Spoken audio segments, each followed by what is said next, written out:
السلام عليكم ورحمه الله وبركاته. ازيكم حبايبي؟ عاملين ايه؟ النهارده ان شاء الله اليوم التاسع معانا في دوره كتاكيت عيد الاضحى المبارك.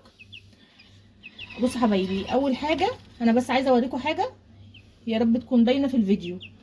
بصي الكتكوت ده، بصي بيتنفس ازاي. يعني هو كده حاسس بصعوبه في التنفس لان المكان ضاق عليهم. فخلي بالكم يا جماعه، الحر المكان اللي بيشيل في الشتاء 10 كتاكيت في الصيف بيشيل 5. احسبوها كده على طول. يعني المكان لو انتوا بتربي 10 كتاكيت في مكان في الشتاء، في الصيف هاتي 5، ما تجيبيش ال10. فانا ان شاء الله هقفل معاكم الفيديو ده ان شاء الله النهارده، وعلى طول هنقلهم في مكان اوسع.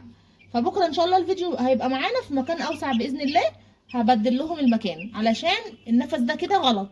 انا لو سبته على كده هيجي له احتباس حراري وممكن لا قدر الله يعني يموت مننا. وبعدين لو تلاحظوا ان الاحجام الاكبر هي اللي تبقى النفس عندها تقيل عن الصغير، بيتحرك عادي.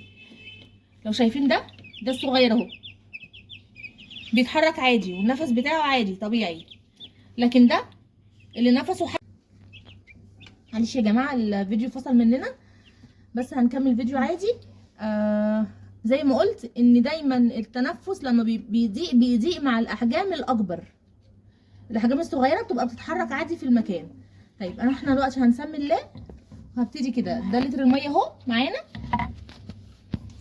بما ان النهارده مفيش خلطات وامبارح فصلنا بميه نظيفه، فانا ده نص كوبايه حلبه هضيفها هنا كده. عملتها ازاي الحلبه دي؟ غليت الميه وحطيت عليها معلقه حلبه وطفيت. ما غليتش الحلبه في الميه، انا بطفي وبقفل عليها، يعني بغطيها وبسيبها خالص لما تبرد.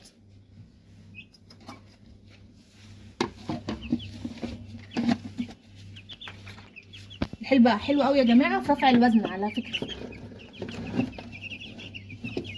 وهنا انا مش هشيل العلف ده، لان العلف ده انا كنت احطه لهم الصبح بدري. فلسه بما ان العلف لسه نضيف معايا، فانا بس هزود عليه اللي يكفيهم باقي اليوم.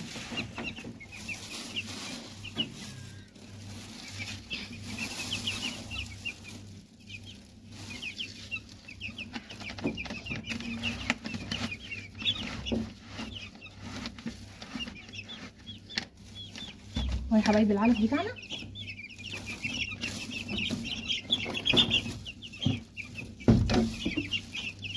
جماعه اللي بيربي كتاكيت في البيت خلوا بالكم من كل حاجه.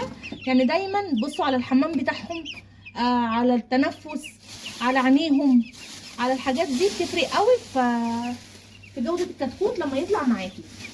ده كان الفيديو بتاعنا النهارده حبايبي. يا ريت لو عجبكم الفيديو فعلوا زر الجرس واشتركوا في القناه عشان يوصلكم كل جديد.